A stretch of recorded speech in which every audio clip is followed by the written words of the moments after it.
Hi friends. இப்போ பார்த்தீங்கன்னா, இது அன்னைக்கு முன்னாடி பேசின வீடியோ வேர்ல்ட்ஸ்க்கு உமன்ஸ் வேர்ல்ட் T20 ஃபைனல்ஸ் முடிஞ்சதுக்கப்புறம் இந்தியா இங்கிலாந்து டெஸ்ட் நடக்கும். அதை பற்றி பேசலாம்னு சொல்லியிருந்தோம். ஸோ இன்னைக்கு தான் இப்போ டெஸ்ட் ஆரம்பிக்க போகுது. ஸோ அதை பற்றி பேசலான்ட்டு வந்திருக்கோம். சொல்லுங்க யோகி, என்ன எதிர்பார்க்குறீங்க? இந்தியா பர்ஃபார்ம் பண்ணுவாங்களா? வாய்ப்பு இருக்கா? இது சி உமன்ஸ் கேம்ல டெஸ்ட் மேட்ச்ன்றது கொஞ்சம் ரேர் இன்ஸ்டன்ஸ். நீங்க அது வந்து நம்ம மென்ஸ் கேம்ல நடக்கிற மாதிரி ரொம்ப ரெகுலராலாம் நடக்காது. இயர்லி ஒரு 2 டெஸ்ட் ஆனாலே ரொம்ப பெரிய விஷயம். அதுவும் மெயின் நேஷன்ஸ் தான் ஆடுவாங்க. நீங்க பாத்தீங்கன்னா இந்தியா, இங்கிலாந்து, ஆஸ்திரேலியா, எப்பயாவது சவுத் ஆப்பிரிக்கா, அவ்வளவுதான். மத்தபடி டெஸ்ட் ஆடுறது ரொம்ப கம்மி மத்த நேஷன்ஸ்லாம். இந்தியாவே நீங்க பாத்தீங்கன்னா எனக்கு தெரிஞ்சு ரொம்ப ரேர் தான். லாஸ்டா ஐ திங்க் ஆஸ்திரேலியா கூட ஆடினாங்கன்னு நினைக்கிறேன் அந்த டெஸ்ட், அவ்வளவுதான். சோ ரொம்ப ரேர், அதுவும் போன வருஷம் மேல ஸ்டார்டிங்லயே. சோ இந்த மாதிரி ரொம்ப rare instance test match in women's கேம்ன்றது. See going in to the game, India வந்து கொஞ்சம் கான்பிடன்ஸ் எடுத்துட்டு போலாம். ஏன்னா இந்தியா வர்சஸ் இங்கிலாந்து வந்து ஐ திங்க் நான் எங்கேயோ ஸ்டார்ட் பார்த்தேன், 15 டெஸ்ட் மேட்ச் விளையாடி இருக்காங்களா உமன்ஸ்ல. அதுல 9 டெஸ்ட் மேட்ச் வந்து இங்கிலாந்துல நடந்திருக்கு. இங்கிலாந்துல நடந்த டெஸ்ட் மேட்ச்ல இந்தியா தோத்தது இல்ல. ஸோ 2 டெஸ்ட் மேட்ச் ஜெயிச்சிருக்காங்க, 7 டெஸ்ட் மேட்ச் டிரா பண்ணிருக்காங்க.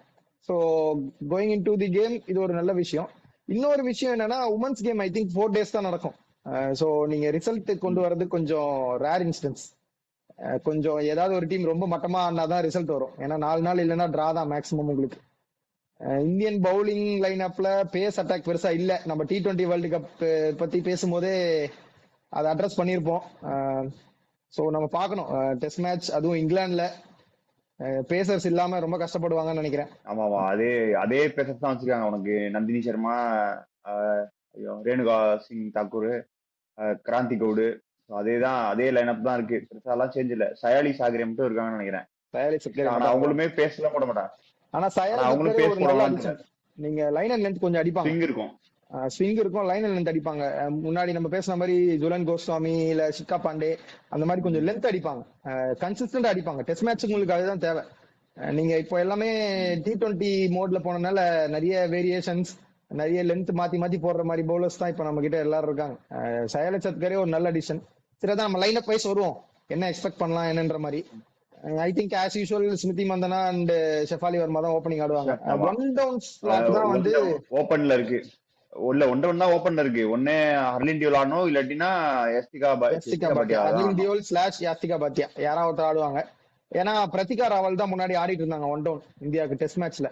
பிரத்திகா ராவல் இன்ஜுரி வந்து கஷ்டப்பட்டு ஓடிஐ வேர்ல்டு கப்புக்கு அப்புறம் இன்ஜுரி முடிஞ்சு திருப்பி கேம் ஆட வந்துட்டு இந்தியா ஏ மேட்ச்ல ஆடும்போது மறுபடியும் அவங்களுக்கு அடிபட்டுருச்சு. ஸோ அதனால வந்து இப்போ அந்த ஸ்பாட் ஓப்பன் ஆயிருக்கு.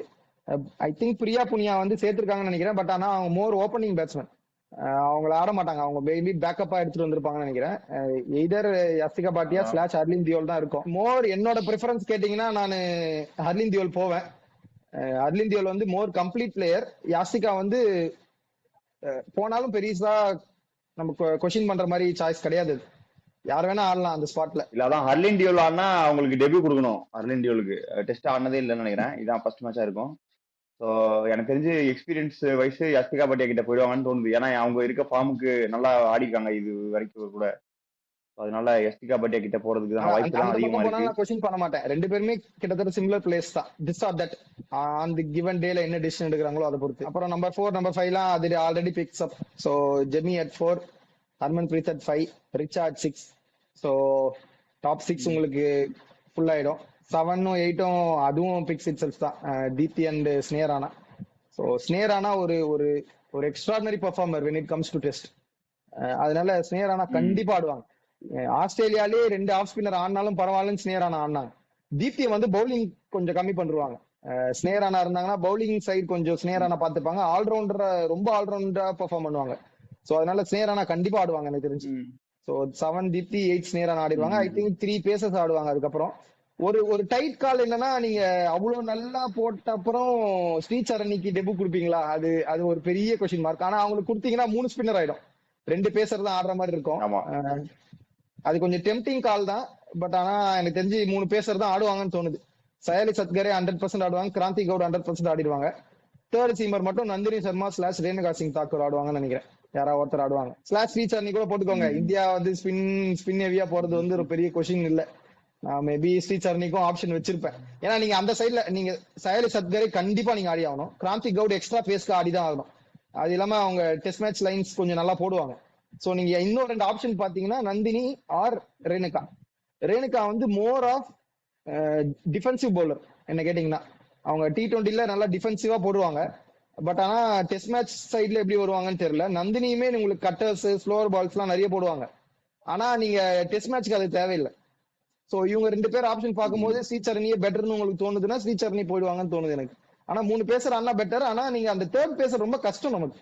அந்த அந்த மாதிரி ஒரு பேசர் இல்லன்ற போது விக்கெட் டேக்கிங் பவுலருக்கு போறதுக்கு கூட ஆப்ஷன் இருந்தா நான் பெருசா கொஸ்டின் பண்ண மாட்டேன். ஸ்ரீசரணியே போலாம். ஏன்னா இப்பதான் இங்கிலாந்துல உனக்கு T20ல நல்லா எனக்கு தெரிஞ்சு வேர்ல்டு கப்ல அவங்க தான் டாப் விக்கெட் டேக்கர். ஸோ அதனால ஸ்ரீசரணிக்கிட்டே போயிடுவாங்கன்னு நினைக்கிறேன். ரேணுகா ஸ்லாஷ் நந்தினி ஆடுறதுக்கு ஸ்ரீசரணி ஆடலாம், பெட்டர் தான். நீங்க மேபி ஸ்விங் இது பண்ணோம் அதுக்காக இவங்களாலாம் அவங்களாலாம் பேசர் இருந்தா யூஸ்ஃபுல்லா இருக்கும்லாம் பாக்காதீங்க. நீங்க விக்கெட் எடுக்கணும், உங்களுக்கு அதான்.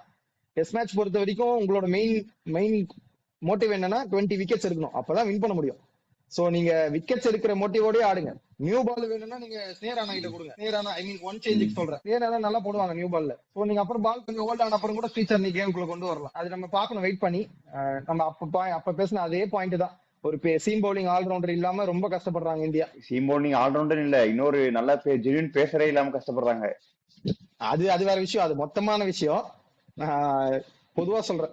சரி, அப்படியே நம்ம அந்த பக்கம் இங்கிலாந்து சைடு போவோம். அவங்க எனக்கு தெரிஞ்சு அவங்களோட எக்ஸ்பீரியன்ஸ் பேமவுண்ட் நேஷுவர் பிரண்ட் எல்லாத்தையும் இறக்கிடுவாங்க மொத்தமா. இன்னொரு விஷயம், டாமி பர்மவுண்ட் வந்து ரிட்டையர்மெண்ட் அனௌன்ஸ் பண்ணிட்டாங்க. சோ இதுதான் அவங்களோட லாஸ்ட் டெஸ்ட் ஆஃப்டர் லாங் என்ன கேட்டீங்கன்னா அவங்க கரியர். ஒரு எக்ஸ்ட்ரானரி பிளேயரா இருந்திருக்காங்க இங்கிலாந்துக்கு. நேட்சிவர் பிரண்டோட கம்பேர் பண்ணலாம் நீங்க என்ன சொன்னாலுமே டாமி பர்மவுண்ட் ரொம்ப எக்ஸ்பீரியன்ஸ். சோ அவங்க லாஸ்ட் டெஸ்ட் மேட்சா இது இருக்கும். அது வெயிட் பண்ணி நம்ம பார்ப்போம். I think last test match ஆமா ஆஸ்திரேலியாவோட தான். அவங்களும் மேபி வேற யாரும் இல்ல, இவங்க 3 பேர் தான் மாறி மாறி டெஸ்ட் ஆடுவாங்க.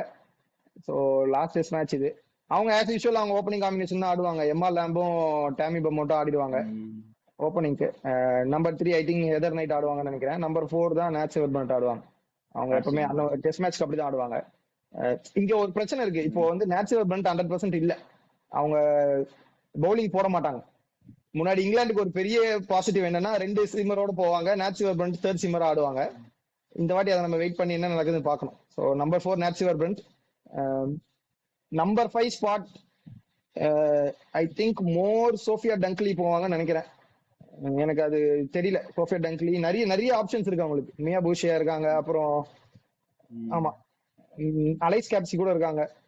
யார் ஆடுவாங்கன்னு தெரியல. நம்பர் 5 நம்பர் 6 அதான் number 6 I think Amy Jones ஆடிடுவாங்க. ஸோ நம்பர் 5 ஸ்பாட் கொஞ்சம் ஓப்பனா இருக்கும். நம்பர் 7 ஸ்பாட்டும் ஓப்பனா இருக்கும். ஐ திங்க் நம்பர் 7க்கு அலைஸ் கேப்சி ஆடிடுவாங்கன்னு தோணுது 100%. ஸோ நம்பர் 5 தான் Sophia Dunkley or Maia Bouchier யாராவது ஒருத்தர் ஆடுவாங்கன்னு தோணுது.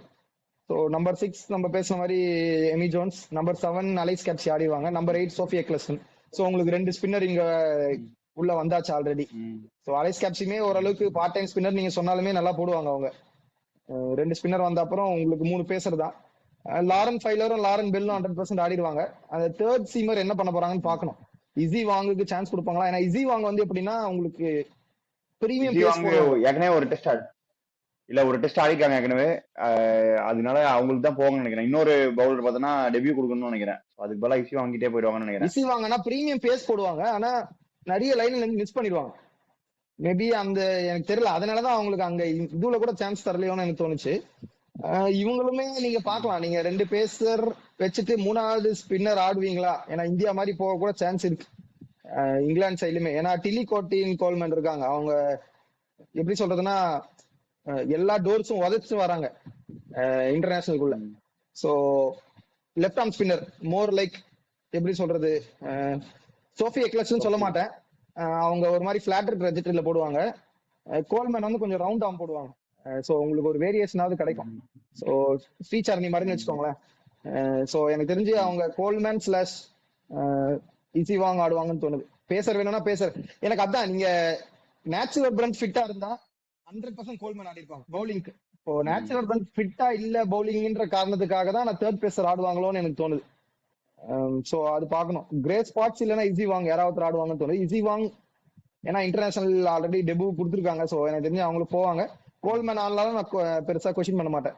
ரெண்டு லெஃப்ட் ஆர்ம் ஸ்பின்னர் அது மேபி யோசிப்பாங்கன்னு நினைக்கிறேன் அவங்க. ஆமா, அதுவும் இல்லாம நேச்சுரல் பிளண்ட் இல்லாதனால பேசர் தான் எடுத்துட்டு போவாங்க. 3 பேசர் தான். இங்கிலாந்து வந்து இந்தியா மாதிரி ஸ்பின் இது பிலீவ் பண்ணி போவாங்கன்னு எனக்கு தோணல. பேசர் தான் போவாங்கன்னு தோணுது. ஆமா, சோ அதுதான் ஆப்ஷனா இருக்கும். இவங்களோட ஆப்ஷன் ஓப்பன்ல இருக்குதுன்னு பாத்தீங்கன்னா நம்பர் 5 தான். சோஃபியா டங்க்லி இல்லனா மயா பூஷியே இல்லனா மேடி வில்லியர்ஸ் கூட இருக்காங்க. அவங்களும் ஆஃப் ஸ்பின் போடுவாங்க. மேடி வில்லியர்ஸ் தேவனா நீங்க அவங்கள கூட ஆடிக்கலாம். ஆனா மேடி வில்லியர்ஸ்க்குனா நீ டெபியூ கொடுக்கணும். அப்போ அதான் டெபுன்னு பார்க்க முடியாது. ஏன்னா நடக்கிறதே வருஷத்துக்கு ஒரு மேட்ச் தான். நீங்க அதை பெருசா நான் எடுக்க மாட்டேன். உங்களுக்கு அதர் தென் டெஸ்ட் மேட்ச்க்கும் கொஞ்சம் எக்ஸ்பீரியன்ஸ் இருந்தா அவங்க பக்கம் போறது பெட்டர். எனக்கு தெரிஞ்சு சோஃபியா டங்க்லி தான் மோஸ்ட்லி போவாங்க. ஏன்னா மோர் எக்ஸ்பீரியன்ஸ் இவங்களுக்குள்ள பாத்தீங்கன்னா சோஃபியா டங்க்லி. என்ன விஷயம்னா மத்த 2 பேர் கொஞ்சம் கை சுத்தி பவுலிங் போடுவாங்க. உங்களுக்கு தேவைன்னா அவங்களை யூஸ் பண்ணிக்கலாம். மேடி வில்லியர்ஸும் சரி மயாபூஷியும் சரி. But I think they would go for Sophia Dunkley. சரி, அப்போ இதுதான் நாங்க எக்ஸ்பெக்ட் பண்ற 11. சரி, என்ன மேட்ச் எப்படி போகும்னு எதிர்பார்க்கறீங்க? யார் ஜெயிப்பான்னு நினைக்கிறீங்களா? நான் டிரா ஆயிடும் நினைக்கிறேன். மோஸ்ட்லி டிரா தான் தோணுது. எனக்கும் அதான் தோணுது. டிரா ஆயிடும், உருட்டி ஆடிடுவாங்கன்னு தோணுது. Mostly draw. எனக்கு என்னவோ ஷெஃபாலி வர்மா இன்னிங்ஸ் பாக்கிறதுக்கு நான் ரொம்ப எக்ஸைட்டடா இருக்கேன். அவன் எப்பவுமே ஒரு டெஸ்ட் மேட்ச்னா அவங்க ஒரு மாதிரி வித்தியாசமா வீரேந்தர் சேவாக் மோட்ல ஆடிட்டு இருப்பாங்க. அது கொஞ்சம் ஜாலியா இருக்கும். அது மட்டும் நான் வந்து more excited for Sneh Rana. Test மேட்ச்னு வந்துட்டா அவங்க வேற பீஸ்ட் ஆயிடுவாங்க ஸ்னேர் ராணா. சோ அவங்க இன்னிங்ஸ் பார்க்கணும். டாமி பொமோட் இன்னிங்ஸும் பார்க்கணும். ஏன்னா லாஸ்ட் டெஸ்ட் இதுக்கு முன்னாடி அந்த கடைசி டெஸ்ட்ல டபுள் அண்டர் அடிச்சாங்கன்னு நினைக்கிறேன். ஆஸ்திரேலியா கூட ஒரு 208 இஃப் மை மெமரி கரெக்ட்னா 208 சம்திங் ஏதோ அடிச்சாங்க ஆஸ்திரேலியா கூட. அந்த மேட்ச் டிரா ஆச்சு. சோ அதுக்கப்புறம் வராங்க இப்போ ஒரு வருஷம் கழிச்சு. லாஸ்ட் டெஸ்ட் எப்படி அவங்க என்ன பண்றாங்கன்றது பார்க்கணும். வந்து இதுதான் நாங்க எக்ஸ்பெக்ட் பண்றோம். நாங்க வந்து இப்போ மேட்ச் முடிஞ்சதுக்கு அப்புறம் மேட்ச் ரிவ்யூ எடுத்துட்டு வரோம். அதுவரை உங்களிடம் உங்கள் புல்ஸ்வர்ஸ். பாய் பாய். ஊர் சுத்தி பயவுல நினைச்சா நாங்கெல்லாம் வயிறு நிறைய சாப்பிடணும், வஞ்சனம் இல்லாம உழைக்கணும். ஆஹா, அருமையான பாலிசி. Keep it